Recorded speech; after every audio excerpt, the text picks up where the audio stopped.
Voilà, bonjour les amis, retrouvons notre ami Marc pour une nouvelle aventure de Jésus. Nous sommes au chapitre 2 cette fois-ci. Ce sont les versets 18 à 22. Les disciples de Jean et les pharisiens étaient en train de jeûner. Ils viennent dire à Jésus, mais pourquoi alors que les disciples de Jean, le Baptiste, et les disciples des pharisiens jeûnent, tes disciples à toi ne jeûnent-ils pas ? Alors Jésus leur dit, les invités à la noce pourraient-ils jeûner pendant que l'époux est avec eux ? Tant qu'ils ont l'époux avec eux, ils ne peuvent pas jeûner, mais des jours viendront où l'époux leur aura été enlevé, alors ils jeûneront ce jour-là. Personne ne coud une pièce d'étoffe neuve à un vieux vêtement, sinon le morceau neuf qu'on ajoute tire sur le vieux vêtement et la déchirure est pire encore. Personne ne met du vin nouveau dans des vieilles outres, sinon le vin fera éclater les outres et l'on paiera la foi et le vin et les outres. Mais à vin nouveau, outre neuve. Voilà. Eh bien, écoutez, on continue donc avec ce qu'on appelle les fameuses controverses entre Jésus et les pharisiens. Et vous voyez que dans ce passage, en fait, le passage est divisé en deux parties. La première, c'est en effet la controverse sur le jeûne, et la seconde a à voir avec la notion du vieux et du neuf. Alors, concernant le jeûne, il faut savoir que l'unique jeûne, en fait, qui est vraiment inscrit dans la loi, gravé dans le marbre, c'est celui du Yom Kippour. Pourquoi ? Parce qu'effectivement, on parle là de l'absolution de la communauté entière, n'est-ce pas ? Et ce qu'on a, le principe même du jeûne, c'est de se rendre plus accessible à Dieu, c'est-à-dire de se préparer, d'avoir le bonheur, de se préparer au bonheur de rencontrer Dieu. Vous voyez, c'est ça l'histoire. L'histoire du jeûne, c'est en fait l'histoire de l'abstinence également, c'est-à-dire que en se privant, le jour où effectivement on arrive à se débloquer, où on a le droit effectivement de... Alors, on a encore plus de plaisir, de disponibilité, vous voyez, c'est ça l'idée. Alors, l'idée psychologique, après, il y a toujours une idée physiologique qui vient derrière, n'est-ce pas, qui est la purification. Et en effet, quand on ne mange pas, ça permet d'éliminer un certain nombre de toxines et de choses comme ça. Et ça a à voir avec la pureté, mais comme, encore une fois, tout ça n'est pas forcément obligatoire dans les textes de l'Ancien Testament. Ce qui est vrai, c'est que avec le temps, les Juifs ont développé une activité jeûne tout à fait exceptionnelle, c'est-à-dire qu'ils se sont mis à jeûner un petit peu pour un oui et pour un non.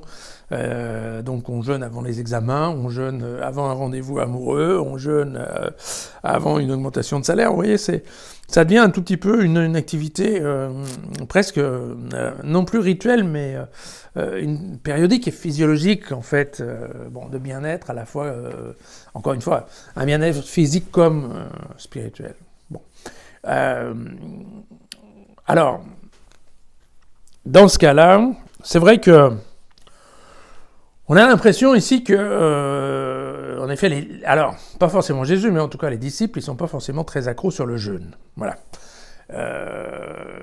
En tout cas, sur un jeûne périodique qui n'est pas lié à Yom Kippour. Alors, Jésus, en fait, lui, jeûnera, parce qu'il y a des moments dans l'évangile où on voit bien, quand il part dans le désert, par exemple, c'est des moments où, quand il va prier, il jeûne. Donc, Jésus lui-même pratique parfois le jeûne. Mais il le pratique en fonction de ses priorités, pas en fonction d'un programme ou d'un calendrier déterminé.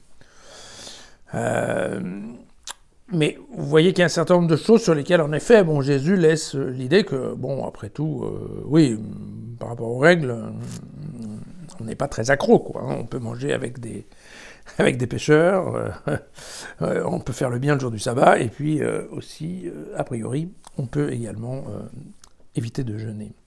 Alors la réponse de Jésus est un peu délicate. Pourquoi ? Parce que il y a une expression dans la littérature biblique qui est que Dieu est l'époux.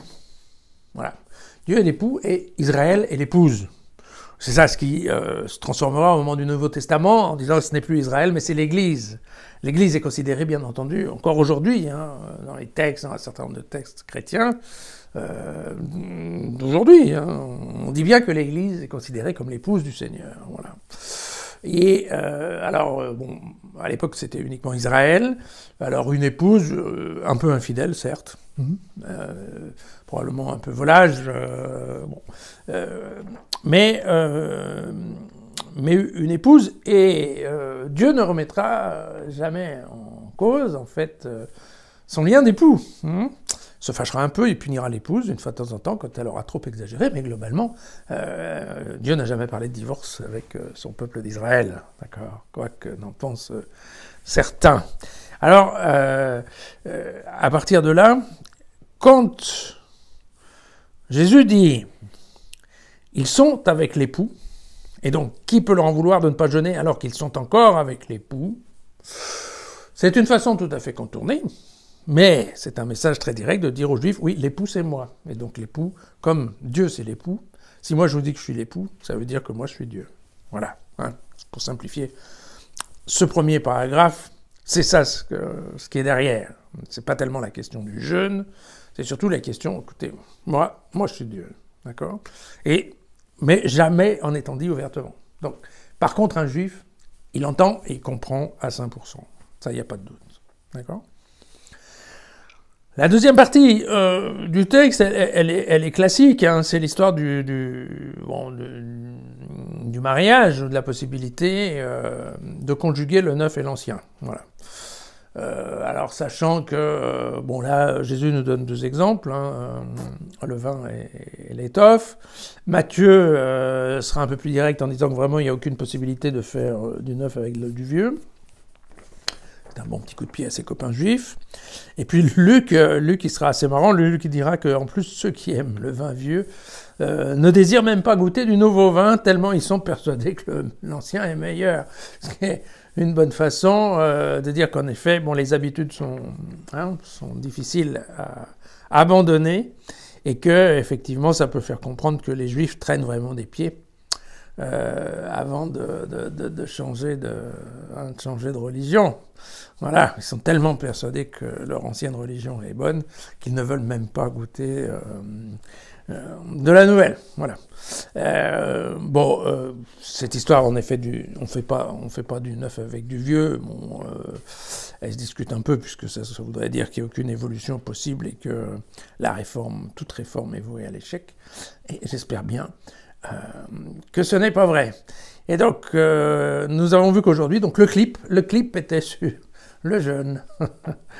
À demain pour une aventure de plus.